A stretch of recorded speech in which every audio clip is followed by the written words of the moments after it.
जय हिंद दोस्तों। Good morning. आज आज हम देखते हैं एंडोप्लाज्मिक रेटिकुलम के बारे में, क्योंकि पिछली क्लास में हमने एक कोशिका में कोशिकांग के अंगों के रूप में क्या क्या उपस्थित होते हैं, माइटोकॉन्ड्रिया, गोल्गी बॉडी, लाइसोसोम,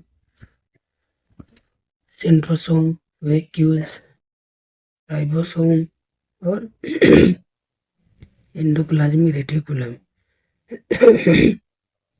ठीक है दोस्त, तो आज हम एंडोप्लाज्मिक रेटिकुलम के बारे में पढ़ेंगे, क्योंकि इससे पहले हमने सारी चीज़ों के बारे में पढ़ लिया है। हमारा सिर्फ बचा है अब क्या, एंडोप्लाज्मिक रेटिकुलम। ठीक है, तो एंडोप्लाज्मिक रेटिकुलम के बारे में पढ़ते हैं, देखते हैं क्या होता है एंडोप्लाज्मिक रेटिकुलम। देखते हैं हम एंडोप्लाज्मिक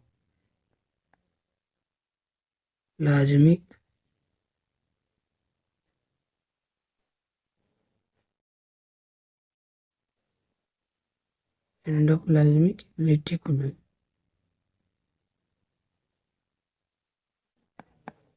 रेटिकुलम ये अंग्रेजी में नाम है दोस्त।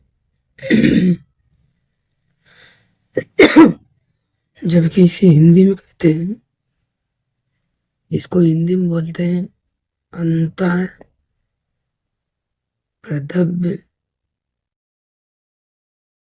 जालिका।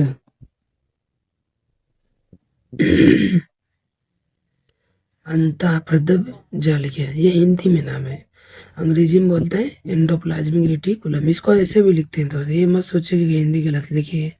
एंडोप्लाज्मिक ऐसे भी लिखते हैं। अब वो आपके ऊपर है, जो भी आपको ज़्यादा समझ में आए। ठीक है दोस्त, ये एंडोप्लाज्मिक रेटिकुलम यह क्या करता है दोस्त, यह कोशिका के कंकाल के रूप में काम करता है। क्या करता है, यह कोशिका के कंकाल के रूप में काम करता है, काम करता है दोस्त। तो ये जो कोशिका के कंकाल के रूप में काम करता है, तो कैसे काम करता है, जैसे मान लीजिए आपकी ये उंगली है, ठीक। अब उंगली ये देखिए, कोई पकड़ के ऐसे दबाता है तो दबता नहीं है, हल्का फुल्का नॉर्मल प्रभाव पड़ता है बस। बाकी वैसे ऐसा नहीं है कि कोई स्पंजी है। ब्लड ले लीजिए और उसको कस के दबाइए, देखिए ऐसे ऐसे दबाते हैं नॉर्मल से भी, तो भी वो दब जाता है। लेकिन वैसे हमारे शरीर की कोशिकाएं नहीं दबती हैं, क्योंकि हमारे शरीर की कोशिकाओं को दबने से, पचकने से यही एंडोप्लाज्मिक रेटिकुलम बचाता है। क्योंकि एंडोप्लाज्मिक रेटिकुलम की वजह से कोशिका में कंकाल का काम करता है, ताकि ये कोशिका दबे न, पचके न। ठीक है। अर्थात कहा जाए तो कोशिका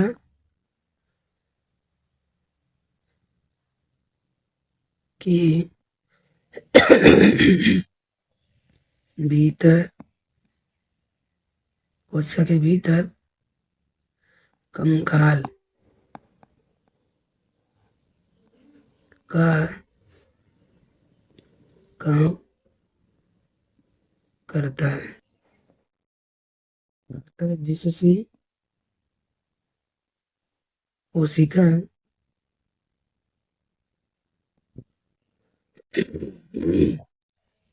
जिससे कोशिका पचकती नहीं, पचकती नहीं है।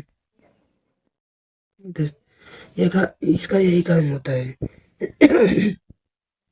और यह जो ईआर यानी एंडोप्लाज्मिक रेटिकुलम होता है, ये दो भागों में बटा होता है। पहला पहला होता है स्मूथ वाला भाग, जो चिकनी सतह होती है, और दूसरा जो होता है वह रफ वाला भाग होता है, जिसे खुरदरा बोलते हैं। ये चिकना है, चिकनी सतह, और दूसरा वाला खुरदुरा भाग। खुरदुरा भाग। ठीक दोस्त। अब देखिए आगे बढ़ते हैं। जो चिकनी सतह होती है, चिकनी वाली सतह देखते हैं।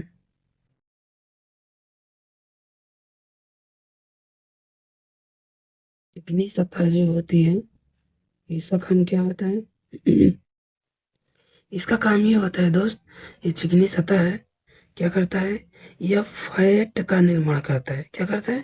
फैट का निर्माण करता है। ठीक है दोस्त, ये क्या करते हैं? फैट का निर्माण करता है। फैट का निर्माण करता है। जबकि रफ वाला हिस्सा जो होता है ये स्मूथ वाला है। कौन सा? स्मूथ वाला हम लिख दे रहे हैं, स्मूथ वाला हिस्से से। जबकि रफ वाला हिस्सा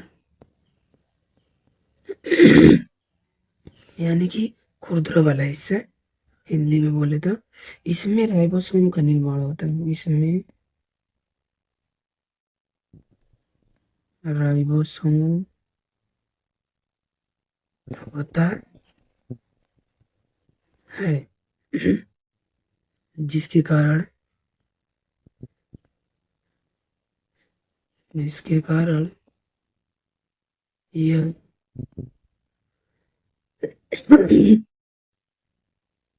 खुरदुरा होता है। खुद सॉरी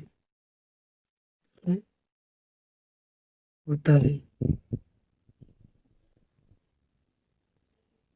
ठीक है, इसे कारण कारण क्या है? यह खुरदुरा होता है और इसी सतह में प्रोटीन का निर्माण भी होता है।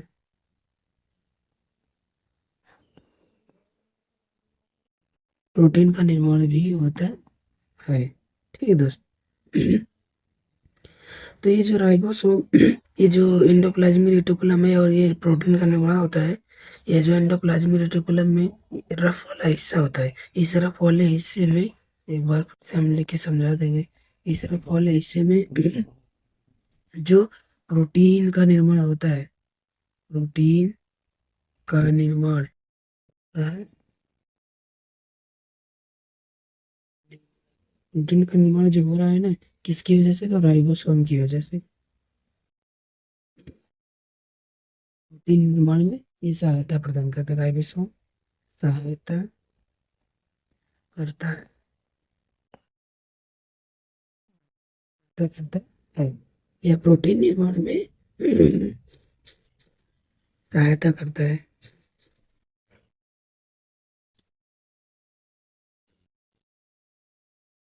बाकी आपको बता ही चुके हैं।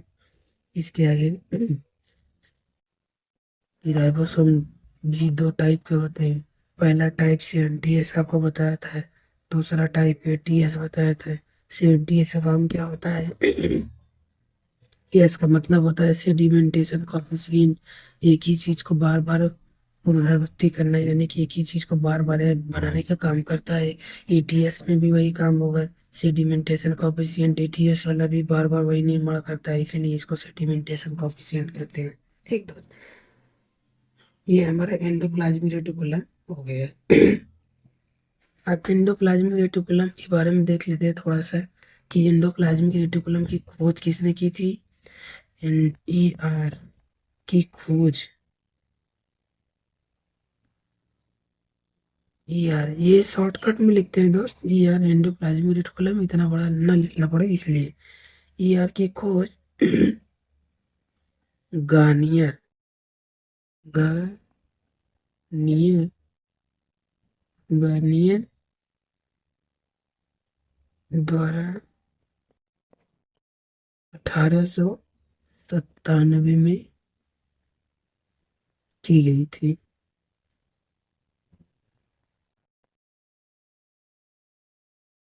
ठीक दोस्त।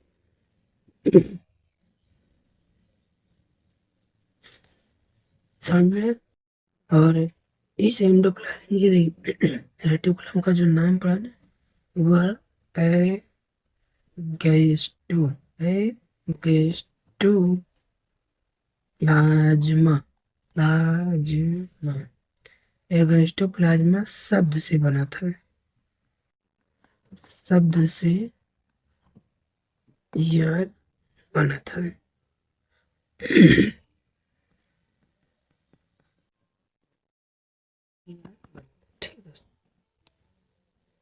ये हमारा क्या हो गया, एंडोप्लाज्मिक रेटिकुलम के बारे में सारी जानकारी हुई, और बाकी एंडोप्लाज्मिक रेटिकुलम में बहुत सारी जानकारी है।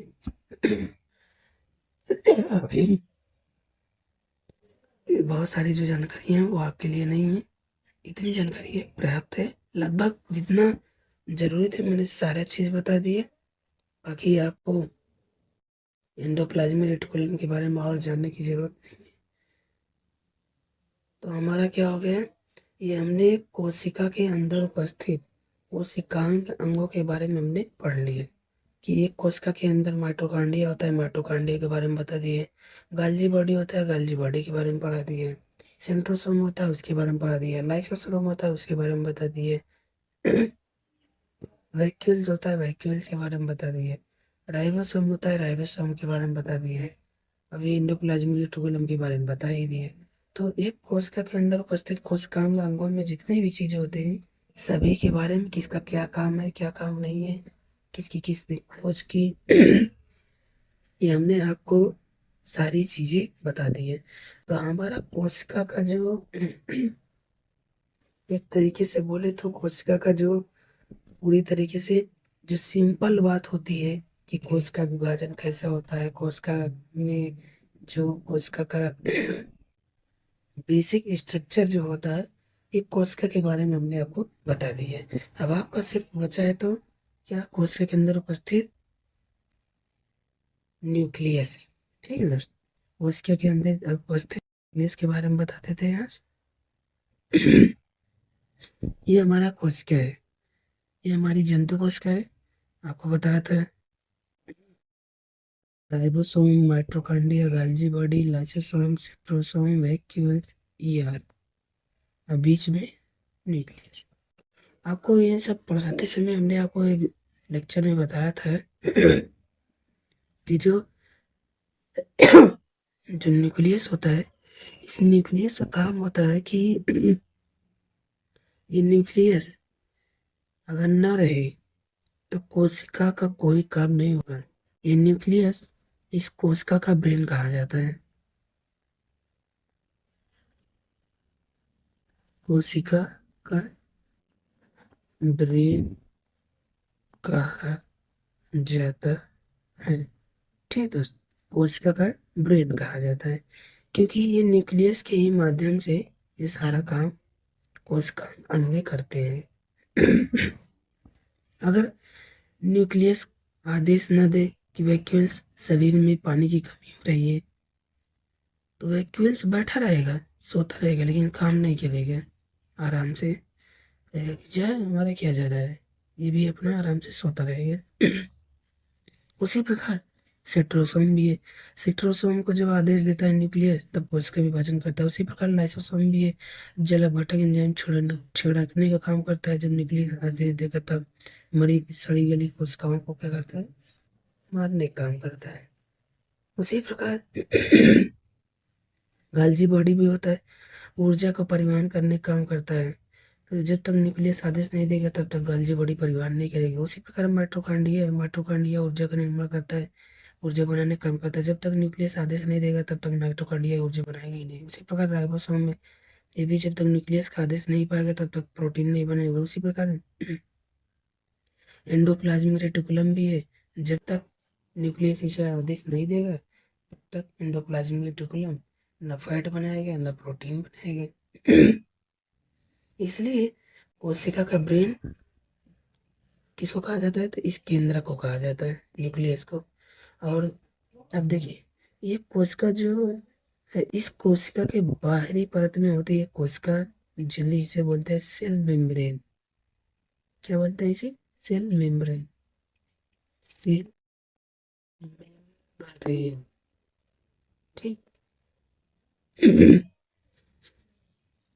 सेल मेम्ब्रेन है ये। क्या है? तो सेल मेम्ब्रेन है, इसे बोलते हैं कोशिका झिल्ली, हिंदी में कोशिका झिल्ली। ठीक है, कोशिका झिल्ली। जबकि इसके अंदर जो सारी चीजें कोशिकाएं हैं, ये सभी को अंदर एक जलीय द्रव्य भरा होता है, जिसे हम कहते हैं कोशिका द्रव। क्या कहते हैं? कोशिका द्रव। ठीक। इसे हम कहते हैं कोशिका द्रव। इसे हम कहते हैं कोशिका द्रव। और ये कोशिका जो द्रव होता है, यह कोशिका द्रव जो कोशिका के अंदर उपस्थित रहता है, इन सभी कोशिकांग अंगों को एक दूसरे में आपस में लड़े न, लड़ करके टूट फूट के मर न जाए आपस में, इसलिए इसके अंदर कोशिका द्रव भरा रहता है। और यह बिना कोशिका द्रव के एक कोशिका जीवित नहीं रह सकता। जैसे मनुष्य को कितना भी खा ले, लेकिन जब तक वह मनुष्य पानी नहीं पिएगा, बिना पानी के मर जाएगा। उसी प्रकार यह कोशिका भी है। इस कोशिका के अंदर उपस्थित कोशिकांग अंगों को बनने से बचाने के लिए कोशिका द्रव भरा होता है। और इस कोशिका द्रव के साथ साथ इस केंद्र के अंदर भी एक द्रव भरा होता है, जिसे कहते हैं केंद्रिका द्रव। केंद्रिका द्रव लिख दे रहे हैं यहाँ पर, केंद्रिका द्रव। ठीक है। क्या है? केंद्रिका द्रव। और इन दोनों को मिला करके कोशिका द्रव और केंद्रिका द्रव दोनों को आपस में मिला देते हैं, तो इन दोनों के आपस में मिलने के पश्चात जीव द्रव्य बनता है। अब जीव द्रव्य क्या होता है? तो जीव द्रव्य का अर्थ है कि किसी कोशिका में उपस्थित किसी कोशिका में उपस्थित कोशिकांग अंगों में पाए जाने वाले सभी कोशिकांग अंग के साथ साथ जो कोशिका में उपस्थित द्रव्य पदार्थ और कोशिकांग होते हैं, साथ में न्यूक्लियस भी, इन सभी चीजों को हम कहते हैं जीव द्रव्य, जिसे बोलते हैं प्रोटोप्लाज्म। प्रोटोप्लाज्म इसका अंग्रेजी नाम है प्रोटोप्लाज्म, जबकि हिंदी में कहते हैं जीव द्रव्य। ठीक दोस्त, हमारे ख्याल से आपको इतना समझ में आ गया होगा। नहीं समझ में आए, वीडियो को फिर से पीछे करके देखिएगा, पक्का समझ में आएगा। हम एक बार फिर से बोल दे रहे हैं कि जो ये कोशिका द्रव है, कोशिका के अंदर उपस्थित ये कोशिका में कोशिका अंगों को पचकने से या मरने से बचाने के लिए कोशिका द्रव भरा रहता है, ताकि एक दूसरे से आपस में लड़े न। उसी प्रकार जैसे आप अभी क्या करें कि मान लीजिए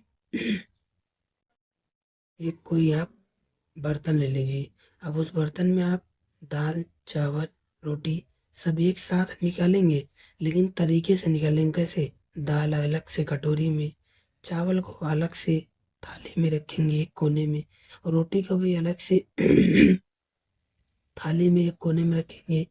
अगर कोई सूखी सब्जी होगी तो उसे भी थाली में एक कोने में आराम से रखेंगे, ताकि कोई एक दूसरे में मिलने न पाए, ताकि इसका स्वाद बना रहे। अन्यथा आप दाल चावल रोटी सब्जी उसी में रसेदार, उसी में पनीर, उसी में सूखी सब्जी सब एक ही साथ मिला देंगे, तो आपको खाने में कोई टेस्ट नहीं। इसी प्रकार यह कोशिकांग अंग भी है। कोशिकांग अंगों को आपस में क्या लड़ने भिड़ने ना पाए, एक दूसरे से आपस में टकराने न पाए, इनको आपस में बचाने के लिए इसके अंदर कोशिका द्रव भरा होता है।